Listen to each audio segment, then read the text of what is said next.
انسانی تاریخ گواہ ہے کہ بڑے سے بڑے بادشاہوں کے مقبرے لوٹ لیے گئے، فرعین مصر کی لاشیں عجائب گھروں میں تماشا بن گئیں اور سکندر اعظم کی قبر کا نشان تک مٹا دیا گیا۔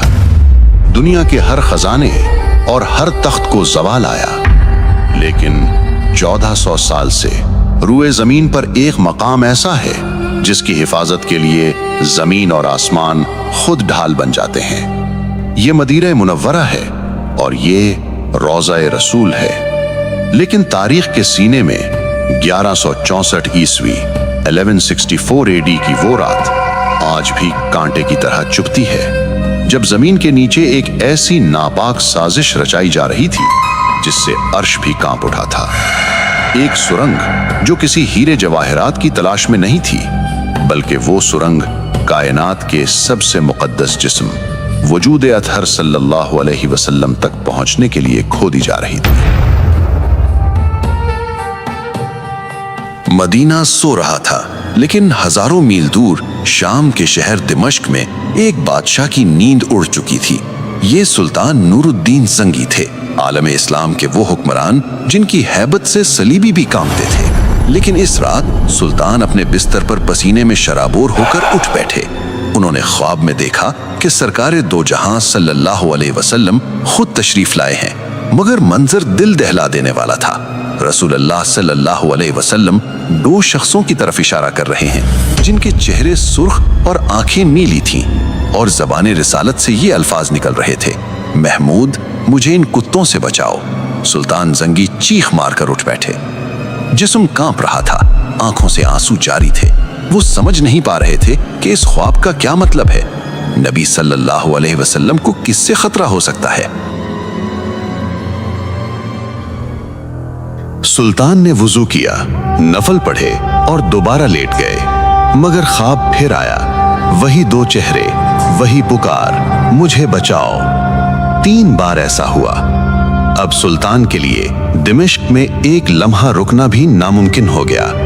رات کے آخری پہر انہوں نے اپنے وزیر جمال الدین موصلی کو طلب کیا۔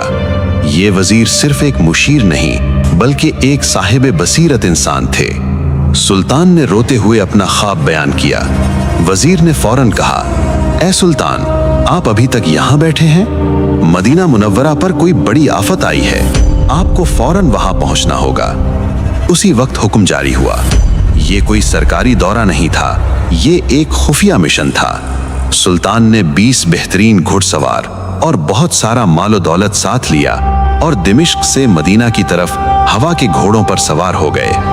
تاریخ لکھتی ہے کہ وہ سفر جو مہینوں میں طے ہوتا تھا، سلطان نے صرف 16 دن میں طے کر لیا۔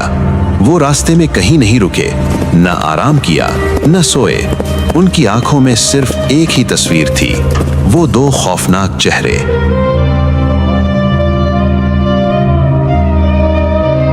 جب سلطان مدینہ پہنچے تو شہر کی فضا سوگوار تھی۔ سلطان نے سیدھا مسجد نبوی کا رخ کیا، روضہ رسول صلی اللہ علیہ وسلم پر حاضری دی۔ آنسوؤں کا سیلاب تھا جو رک نہیں رہا تھا۔ لوگ حیران تھے کہ شام کا بادشاہ اچانک یہاں کیسے؟ سلطان نے اپنے وزیر سے کہا: میں کسی کو بتا نہیں سکتا کہ میں کیوں آیا ہوں، مجھے وہ 2 چہرے تلاش کرنے ہیں۔ ایک منصوبہ بنایا گیا۔ اعلان کیا گیا کہ سلطان مدینہ کے تمام شہریوں کو اپنے ہاتھ سے تحائف اور صدقات دینا چاہتے ہیں۔ مقصد یہ تھا کہ مدینہ کا ہر ایک شخص سلطان کے سامنے سے گزرے۔ اگلے دن مسجد نبوی میں ہجوم لگ گیا۔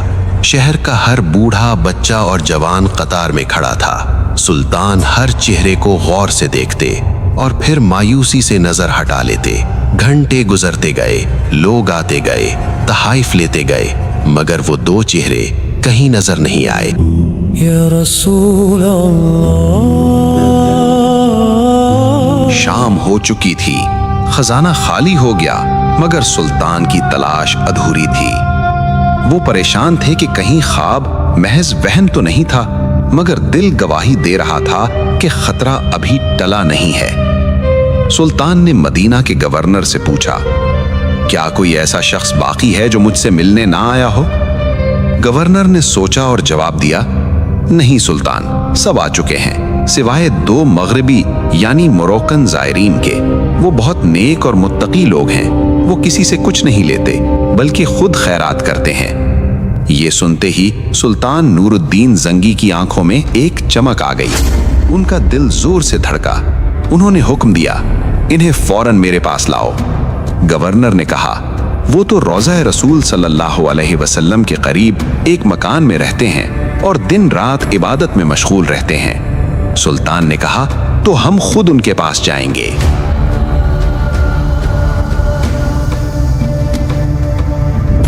सुल्तान अपने मुहाफिजों के साथ मस्जिद नबवी के करीब इस छोटे से मकान में दाखिल हुए। वहां 2 शख्स मौजूद थे, लंबी दाढ़ियां, हाथों में तस्बीह और चेहरों पर बज़ाहिर नूर। लेकिन जूं ही सुल्तान जंगी की नजर इन पर पड़ी तो इनके पैरों तले जमीन निकल गई। ये वही 2 चेहरे थे, वही सुर्ख रंगत, वही नीली आंखें, ये वही शैतान सिफत इंसान थे जिन्हें नबी करीम सल्लल्लाहु अलैहि वसल्लम ने ख्वाब में दिखाया था। सुल्तान ने गुस्से पर काबू पाते हुए पूछा, तुम कौन हो और यहाँ क्यों आए हो? उन्होंने मासूमियत से जवाब दिया, हम मराकिश से हज के लिए आए थे और अब नबी सल्लल्लाहु के पड़ोस में रहने की सआदत हासिल कर रहे हैं। सुल्तान ने गरज कर कहा, सच बोलो, इससे पहले कि मैं सख्ती करूं। वो कसमें खाने लगे कि वो सिर्फ इबादत गुजार हैं। सुल्तान ने इधर उधर देखा। कमरे में सिर्फ चंद किताबें और मुसल्ले यानी प्रेयर मैट्स थे। बज़ाहिर सब कुछ ठीक था। लोग हैरान थे कि सुल्तान इन नेक बंदों पर शक क्यों कर रहे हैं, लेकिन सुल्तान का यकीन पुख्ता था। वो खुद आगे बढ़े, कमरे में बिछी हुई एक चटाई को हटाया। नीचे फर्श था, लेकिन जब उन्होंने फर्श को ठोका तो आवाज खोखली आई। सुल्तान ने हुक्म दिया, इसे खोदो। सिपाहियों ने मिट्टी हटाई तो नीचे एक लकड़ी का तख्ता था, और जब वो तख्ता हटाया गया तो वहां मौजूद हर शख्स की चीख निकल गई। नीचे एक गहरी और अंधेरी सुरंग की। ये सुरंग उस कमरे से शुरू होकर सीधी रोज़े अतहर की दीवारों की तरफ जा रही थी। सिर्फ चंद गज का फासला रह गया था। अगर सुल्तान जंगी के आने में एक दिन की भी ताखीर हो जाती तो ये जालिम अपने नापाक अज़ाइम में कामयाब हो जाते। अब वो दोनों कांप रहे थे। सुल्तान की तलवार उनके सर पर थी। उन्होंने सब सच उगल दिया। उन्होंने एतराफ किया कि वो मुसलमान नहीं हैं, बल्कि ईसाई क्रिश्चियंस हैं, और उन्हें स्पेन अंदलुस के ईसाई हुक्मरानों ने भेजा है। उनका मंसूबा यह था कि वो सुरंग खोदकर नबी करीम सल्लल्लाहु अलैहि वसल्लम का जिस्म मुबारक निकालें और उसे यूरोप ले जाकर मुसलमानों को ज़हनी शिकस्त दें। वो रात को सुरंग खोदते थे और मट्टी को चमड़े के थैलों में भरकर मदीना से बाहर फेंक आते थे। वो बज़ाहिर रोजे रखते और नमाजें पढ़ते ताकि किसी को शक ना हो। ये सुनकर वहां मौजूद हर मुसलमान की आंखों में खून उतर आया। सुल्तान नूरुद्दीन जंगी ज़ारो क़ितार रोने लगे। उन्होंने अल्लाह का शुक्र अदा किया। ऐ अल्लाह, तेरा करोड़ों बार शुक्र है कि तूने इस खिदमत के लिए इस नाचीज नूरुद्दीन को चुना। अगली सुबह मदीना की तारीख का एक इबरतनाक दिन था। इन दोनों मुजरिमों को उसी जगह लाया गया जहां उन्होंने ये साजिश रचाई थी। सुल्तान के हुक्म पर इन दोनों को मस्जिद नबवी के बाहर इबरतनाक सजा दी गई। उन्हें कत्ल कर दिया गया ताकि रहती दुनिया तक कोई दोबारा ऐसी जसारत करने का सोच भी न सके। ये फितना तो खत्म हो गया, लेकिन सुल्तान का दिल अब भी बेचैन था। उन्हें डर था कि मुस्तकबिल में कोई और ऐसा हमला न करे। इसलिए उन्होंने एक ऐसा फैसला किया जो आज भी मदीना की जमीन के नीचे महफूज है। सुल्तान नूरुद्दीन जंगी ने मदीना छोड़ने का इनकार कर दिया।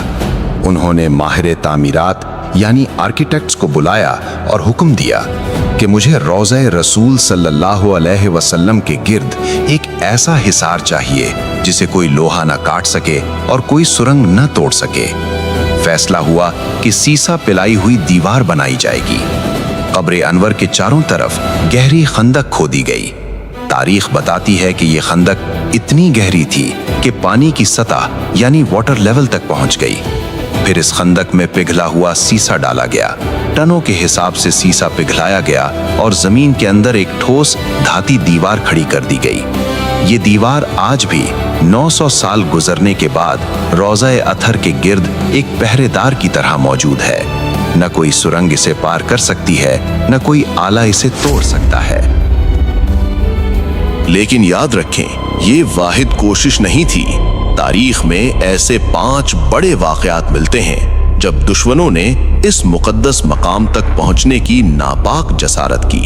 कभी मिस्र के पागल हुक्मरान अल हाकिम बेअमरिल्लाह ने कोशिश की तो अल्लाह ने मदीना पर ऐसा तूफान भेजा कि लश्कर तबाह हो गया। कभी सलीबी जंगजू रिनॉल्ड ऑफ शातिलिन ने बहरे अहमर में बहरी बेड़ा उतारा और कसम खाई कि वो नऊजुबिल्लाह नबी सल्लल्लाहु अलैहि वसल्लम के जिस्म को निकाल कर ले जाएगा, मगर हर बार नतीजा एक ही निकला। अल्लाह ने अपने महबूब की हिफाजत का जिम्मा खुद लिया है, जैसा कि कुरान में इरशाद है, वल्लाहु यासिमुका मिनन नास, और अल्लाह आपको लोगों के शर से महफूज रखेगा। आज जब हम मदीना जाते हैं और उस सब्ज गुंबद को देखते हैं तो हमें याद रखना चाहिए कि इस अमन के पीछे कितने पहरेदारों की कुर्बानियां हैं। सुल्तान नूरुद्दीन जंगी सिर्फ एक बादशाह नहीं थे, वो एक सच्चे आशिक़े रसूल थे। अल्लाह ने उन्हें बादशाहत इसलिए दी थी ताकि वो अपने हबीब सल्लल्लाहु अलैहि वसल्लम के आराम की हिफाजत कर सकें। ये वाक़या हमें बताता है कि इश्क़ रसूल सल्लल्लाहु अलैहि वसल्लम सिर्फ दावा नहीं बल्कि अमल का नाम है। जब भी नामूस रिसालत पर आंच आएगी तो अल्लाह किसी न किसी नूरुद्दीन जंगी को खड़ा कर देगा। अगर आपके दिल में भी मदीना मुनव्वरा की मोहब्बत जिंदा है तो कमेंट में सल्लल्लाहु अलैहि वसल्लम या सुभान अल्लाह लिखकर अपनी हाजिरी लगवाएं। इस वीडियो को ज्यादा से ज्यादा शेयर करें ताकि हमारी आने वाली नस्लों को पता चले कि हमारे असलाफ ने इस दीन की हिफाजत कैसे की थी। अल्लाह हम सबको रोज़ा-ए रसूल सल्लल्लाहु अलैहि वसल्लम की ज़ियारत नसीब फरमाए। आमीन।